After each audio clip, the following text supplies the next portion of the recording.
Kalian yang nggak suka diremehkan, yang merasa nggak cukup, tapi punya mimpi besar, kalian harus dengar cerita ini.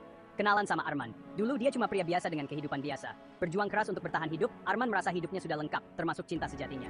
Tapi takdir punya rencana lain. Suatu hari, dunia Arman runtuh. Pacarnya meninggalkannya, bilang kalau Arman nggak akan pernah sukses. Hati Arman hancur, remuk, dan tersesat. Tapi terkadang, momen terburuk dalam hidup bisa jadi titik balik. Arman memutuskan mengubah rasa sakitnya menjadi tujuan. Dia berjanji pada dirinya, dia nggak cuma akan bertahan, dia akan bangkit. Dia bekerja tanpa lelah, mencurahkan seluruh tenaganya untuk passionnya. Hari berganti malam, malam berganti hari, tapi Arman nggak menyerah. Dan akhirnya, terobosan datang. Ide bisnis kecil Arman melesat. Tekad dan kerja kerasnya membuahkan hasil. Mengubahnya dari pria yang nggak punya apa-apa, menjadi pria yang punya segalanya. Dia jadi jutawan, jauh melebihi ekspektasi siapapun, bahkan dirinya sendiri. Sekarang, mantan pacarnya cuma bisa menyesal.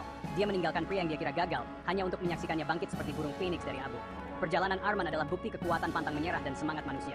Ingat, saat hidup menjatuhkanmu, bangkit, bersihkan dirimu, dan terus melangkah.